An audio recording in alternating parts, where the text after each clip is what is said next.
I'm about to tell you a very true story. I was sitting at my desk trying to brainstorm for the very first video of 2023, and it's not going so well. Now, I have to say before I get into this, yes, this work that I'm doing, working on music and trying to grow my YouTube channel, is something that I'm choosing to do. And no, I'm not unmotivated by any stretch of the imagination. There's just this thing, this cloud, that exists sometimes, and it stops me from doing the things. Suddenly, I'm feeling the energy shift in my body. It's in my chest and it's in my stomach. This is what I love. What the hell? I'm suddenly feeling a little claustrophobic. My mind won't focus. I'm just frozen. Here I am. I set everything up. I've got my energy drink. I've got the vibe going on to be creative. I've got the time and the space carved out for this thing. And it feels like I'm failing. Miserably. I have ideas. They're constantly swimming through my head. I mean, they keep me up at night. But when it comes down to it, the execution feels like it's just never gonna happen. The hallway keeps getting longer. The roadblocks become roadblocks for my roadblocks. The ticks on the clock sound like they're taunting me. So then I just try to avoid by any means necessary. But why does this happen? Why, when I get to this particular stage, does it all start falling apart? Now, this would typically result in a several week-long existential crisis where I'd slowly and painfully turn in on myself, autopilot, completely give up and shut down, vow to never open social media again, and on more than one occasion, ghost everyone, cancel any and all obligations, and dramatically fall into bed, feeling terrible about, well, everything, and resolve to pack up my family and go live in a remote tiny house in the middle of nowhere. Oh my God, I'm a failure. You call yourself an artist? Ha! I peaked in high school. I peaked in high school. It was a good run, man. Everyone hates me and I should give up. I'm gonna go live in a remote tiny house in the middle of nowhere. The last couple of days I've had some really... A tiny house can be a wonderful combination of simplicity and luxury. But you know what? I'm not gonna do that today. Hell no. No, because I've gained some insight and have come to know something major that's changed my life. See, I realize what's happening here. Something, or someone, is trying to protect me. But also annoy the shit out of me. What's your profanity? And with knowledge comes wisdom. I finally know how to break the cycle of chaos. It may seem a little silly to you, but for those of you who know, you know. Who's coming up? I know it's you. It's almost always you. It's me. Well, sort of.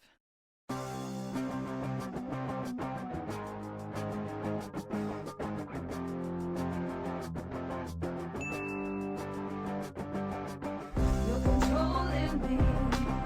You got a hold on me.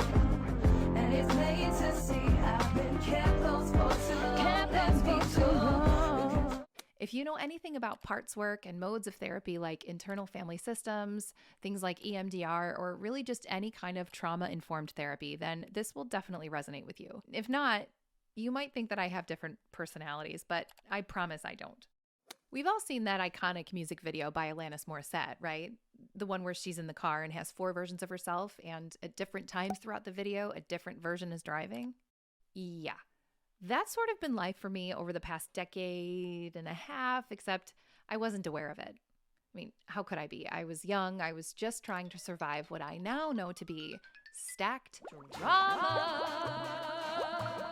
I'll get into this more as the series goes along, but to keep it simple, older, or rather, younger versions of myself still exist in the form of limiting beliefs, and they often try to take over and drive the car that I, meaning my present everyday self, is responsible for operating. Over time, these parts of myself developed heavy maladaptive cognitions that were put in place to keep me protected during some pretty messed up times.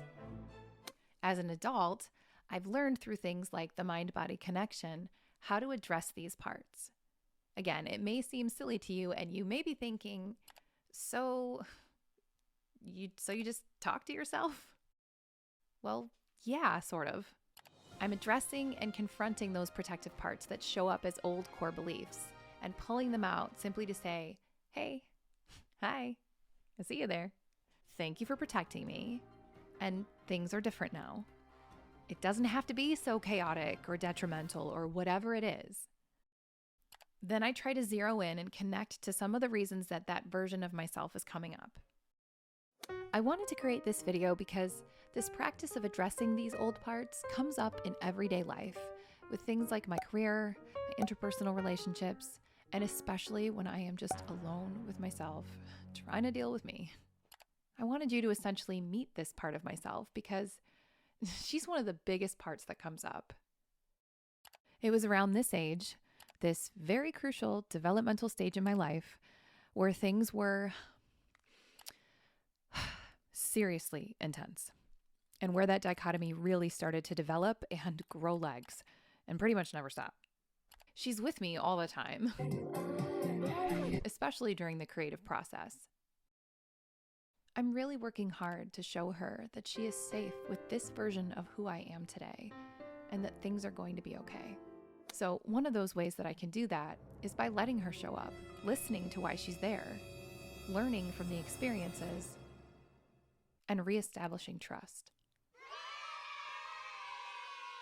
So, do I still sound kind of strange? Well, to be honest, it feels really strange exercising this form of parenting to myself.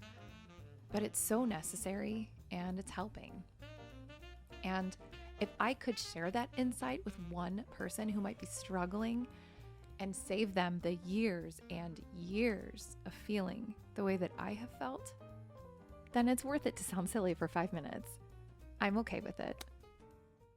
Hi, editing me on a separate day. Just wanted to pop in and say, obviously I am not a therapist, so please take that for what it is. These are just my opinions in this video, and that is all. Please don't be offended. I also really want to say that I want to be clear. I'm not trying to poke fun at trauma, any kind of trauma at all. This is kind of the way that I deal, and I happen to find some humor within my own experience with that, and it's taken me years to be able to do that. So again, my opinions are strictly my own, but I also want to say that this is the first therapy that has really helped me a ton grow and change and really make some headway in my own process of healing a ton of crap. So this is literally how I handle and process parts work. Don't at me. Talk to your therapist. I also want to mention that this teenage version of myself is obviously exaggerated for the purpose of this video and for the content, for the humor of it. But the reason she's represented in such a way is because the feeling that I get when she comes up is pretty chaotic and pretty anxious. So that's why she is a little bit larger than life. Please consider subscribing and hit the bell notification. It really helps out the channel. Until next time, don't kill yourself trying to be perfect or be everything to everyone. It's a total waste of time. Okay, bye.